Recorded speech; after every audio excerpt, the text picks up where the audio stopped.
NROL-95's launch and Redwire's Starfall agreement show how national security and microgravity hardware are scaling on the same Falcon and Dragon platforms.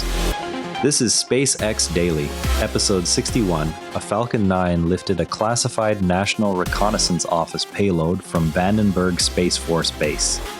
The vehicle flew a national security configuration already qualified for those orbits.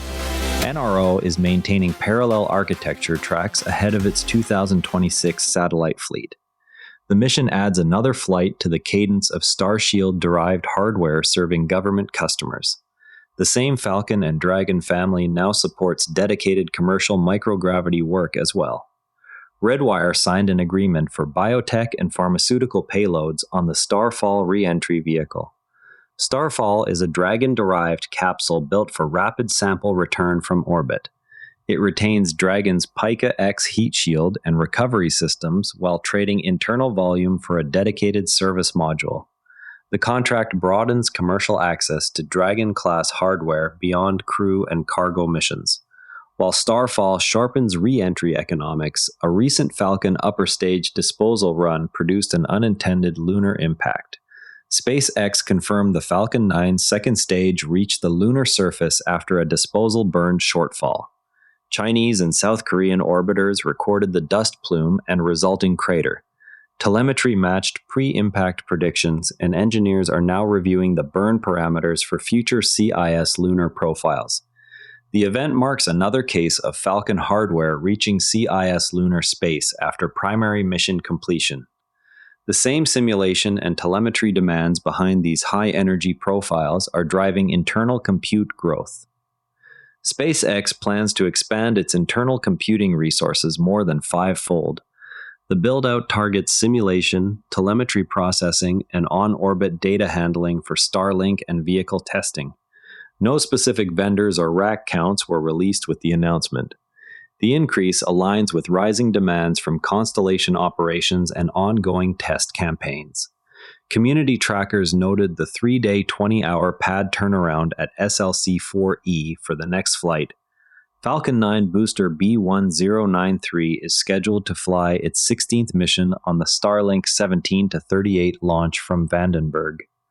The target window opens August 8 at 2 p.m. UTC, with weather and trajectory data still under review. The booster's 25-day interval since its prior flight continues the rapid reuse pace. Worth keeping an eye on is whether sustained cash flow from Starlink subscriptions and national security contracts can offset ongoing Starship and ground infrastructure spending. On the AI front, the five-fold compute expansion supports internal simulation workloads tied to vehicle testing and constellation management. NVIDIA shares rose after SpaceX committed to an exclusive partnership for next-generation Vera Rubin GPU racks. xAI's integration of cursor tooling aims to combine developer workflows with xAI models for code generation. From an engineering standpoint, the Starfall re-entry vehicle builds directly on Dragon's proven pressure vessel and heat shield architecture, yet optimizes for smaller, faster turnaround payloads. Dragon's Pika X tiles already demonstrated repeated atmospheric entry at orbital velocities.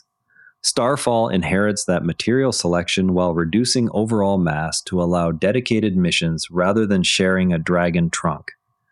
The design trades some internal volume for a dedicated service module that handles deorbit and attitude control, lowering the marginal cost of each microgravity sample return below what a full Dragon flight would require. By keeping the same outer mold line and recovery systems, SpaceX avoids new qualification campaigns for parachutes and splashdown loads while still achieving the rapid reuse cadence already proven on cargo Dragons. The dominant constraint on any Earth return capsule is peak heat flux during re-entry. Starfall's smaller ballistic coefficient reduces that flux relative to a fully loaded Dragon, which in turn relaxes the thickness and density requirements on the heat shield tiles.